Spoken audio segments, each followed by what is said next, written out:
જય શ્રી કૃષ્ણ. રાધે રાધે. પ્રભુ નંદકુમારો મેં સ્વામીની વૃષભાનુજા કૃતાર્થમ ન સંશય. સર્વે વલ્લભના લાડીલા વિષ્ણુને મારા જય શ્રી કૃષ્ણ. હવે વાલા વિષ્ણુ, આજે આપણે ધર્મ અને ધર્મી એ સ્વરૂપ વિશે નિરૂપણ કરીશું, એટલે એ વિશે પુષ્ટિ પ્રસંગ કરીશું. શ્રી વલ્લભ. હવે ઘણા વૈષ્ણવો પ્રશ્ન કરે છે કે તમે શ્રી ગોકુળના કૃષ્ણના સેવા સ્મરણ કરો છો, પણ મથુરાના કે શ્રી દ્વારકાના કૃષ્ણના સેવા સ્મરણ કેમ કરતા નથી? એનું શું કારણ? જો વાલા વિષ્ણુ, આવી રીતના પ્રશ્ન કોઈ કરે છે. શું મથુરા અને શ્રી દ્વારકાના કૃષ્ણ અલગ અલગ છે? તે બંને એક નથી? આ બધા પ્રશ્નોના જવાબ શ્રી મહાપ્રભુજીએ શ્રી ભાગવતના દસમ સ્કંદના જન્મ પ્રકરણના શ્રી સુબોધજીની સુંદર રીતે સમજાવ્યા છે. તે વાલા વિષ્ણુ આપણે જોઈએ કે દસમ સ્કંદમાં 5મા અધ્યાયમાં પ્રારંભમાં શ્રી સુખદેવજી કહે છે કે નંદરાયજીના પોતાના પુત્ર ગોકુળમાં પ્રગટ થતાં ગોકુળમાં આનંદ મહોત્સવ થયો. મોટાભાગના કૃષ્ણ ભક્તોની એવી સમજ છે કે કૃષ્ણ મથુરામાં વસુદેવ દેવકીજીને ત્યાં પ્રગટ થયા અને વસુદેવજી તેમને ગોકુળ મૂકી આવ્યા. 11 વર્ષ અને 52 દિવસ પછી તે પાછા મથુરા પધાર્યા અને ત્યાંથી દ્વારકા પધાર્યા. આ બે બાબતોને સ્પષ્ટ કરતાં શ્રી મહાપ્રભુજીએ સમજાવી છે વાલા વૈષ્ણવ કે વ્યાસજી અને સુખદેવજીના હૃદયમાં બિરાજીને જ્યારે શ્રી કૃષ્ણે દસમ સ્કંદ ગાયો છે, એટલે બંનેના હૃદયમાં આવી ગયા છે કૃષ્ણ, ત્યારે દસમ સ્કંદની વાલા વૈષ્ણવ કથા કહી છે. કારણ કે ખૂબ પ્રેમ અનુરાગની કથા છે. ત્યારે જો એમ કહેતા હોય કે નંદરાયજી પોતાના પુત્રનું પ્રાગટ્ય ગોકુળમાં થયું, ત્યારે તે વાતને ગંભીરતાથી વિચાર કરવો જોઈએ. શ્રી મહાપ્રભુજીએ કૃષ્ણ પ્રાગટ્યનું રહસ્ય સમજાવતા આજ્ઞા કરી કે મથુરામાં તો ચતુર્ભુજ સ્વરૂપે કૃષ્ણે વસુદેવ દેવકીને ત્યાં શ્રાવણ વદ આઠમની મધ્યરાત્રિએ દર્શન આપ્યા અને પછી તે બાળ સ્વરૂપ બની ગયા. એ કૃષ્ણ ધર્મ સ્વરૂપ હતા.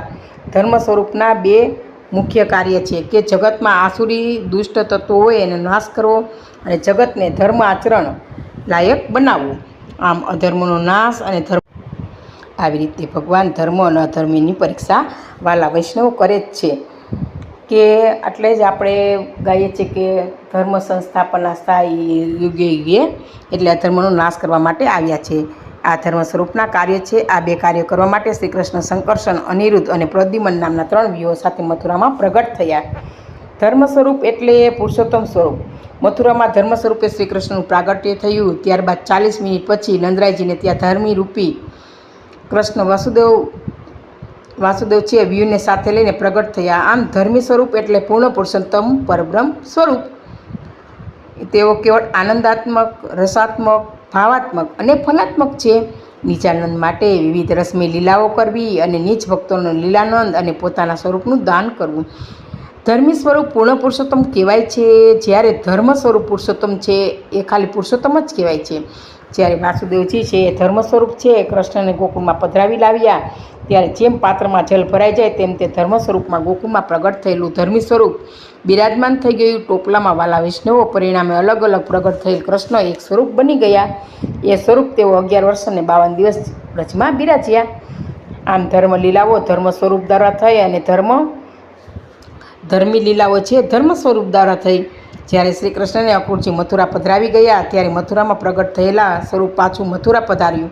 તે સમયે ગોકુળમાં પ્રગટ થયેલા ધર્મી સ્વરૂપ વ્રજભક્તોના હૃદયમાં બિરાજી ગયું. આ ધર્મી સ્વરૂપ વ્રજમાં જ પ્રગટ થયું અને સદાય વ્રજમાં જ બિરાજે છે. એટલે કે આ અત્યારે પણ હાલમાં વ્રજમાં જ ધર્મી સ્વરૂપ કૃષ્ણ બિરાજે છે. તે વ્રજ છોડી ક્યાંય પધાર્યું જ નથી. એટલે તો ગોપીજનો પણ કૃષ્ણમાં પાગલ બની અને ગાય છે કે મને વ્રજવાલું રે વૈકુંઠ નહીં રે જાઉં, ત્યાં નંદ કુંવર ક્યાંથી લાવું. એટલે આ ધર્મી સ્વરૂપ છે. આજે પણ વ્રજમાં વાલા વિષ્ણુ બિરાજે જ છે ને આપણે સૌ કોઈને અનુભૂતિ થાય જ છે. ધર્મ સ્વરૂપ દરેક કલ્પમાં પ્રગટ થતું રહ્યું છે. ત્યારે ધાર્મિક સ્વરૂપ કેવળ 67 કલ્પમાં જ પ્રગટ થયું હતું. આથી શ્રી મહાપ્રભુજીએ સમજાવ્યું કે ધર્મી સ્વરૂપ શ્રી કૃષ્ણ જ પુષ્ટિ માર્ગમાં સેવનીય છે. જ્યારે ધર્મ સ્વરૂપ શ્રી કૃષ્ણ સ્મરણીય છે. એટલે ધર્મી સ્વરૂપ આપણે શ્રી કૃષ્ણની પુષ્ટિ માર્ગમાં સેવા કરીએ છીએ અને જે ધર્મ સ્વરૂપ એ શ્રી કૃષ્ણ છે સ્મરણ કરવા યોગ્ય છે. જે લીલા કરતાં પ્રભુને શ્રમ પડે તે ધર્મ સ્વરૂપની લીલા, અને જે લીલા કરતાં પ્રભુને આનંદ થાય તે ધર્મી સ્વરૂપની લીલા કહેવાય છે.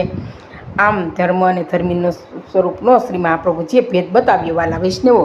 આમ પ્રભુ કૃપાથી પ્રાપ્ત થયેલા આજનો આ સત્સંગ શ્રી મહાપ્રભુજીના શ્રી ચરણોમાં ભાવથી દંડવત પ્રણામ કરીને વાલા વૈષ્ણવો સમર્પિત કરું છું અને મહાપ્રભુજીના કોટી કોટી વંદન. હવે આપણે આગળ એક પ્રશ્ન જોયો. પ્રસંગ જોઈએ કે શ્રી પ્રભુ પોતાના દાસની માટે જે યોગ્ય હોય ને તે જ કરે છે અને દાસોની માટે જે અયોગ્ય હોય તેને દૂર રાખે છે. જેમ બાળકનું હિત પિતા વધારે વિચારે છે, તેમ ભક્તોનું હિત પણ પ્રભુ શ્રી કૃષ્ણ પોતે જ વિચારે છે. આ જ વિચારને વધુ સમર્પિત કરતા શ્રી મહાપ્રભુજી પણ સંન્યાસ નિર્ણયમાં આજ્ઞા કરતા કહે છે કે આ માર્ગમાં ભગવાન પોતે પણ પોતાના ભક્તોનો પરિત્યાગ કરી શકતા નથી કે પોતાના ભક્તોના માટેના શુભ કાર્યોમાં વિઘ્ન નાખી શકતા નથી. તો પછી ભક્તોને માટે કાલ તો સમર્થ અને બને જ ક્યાંથી?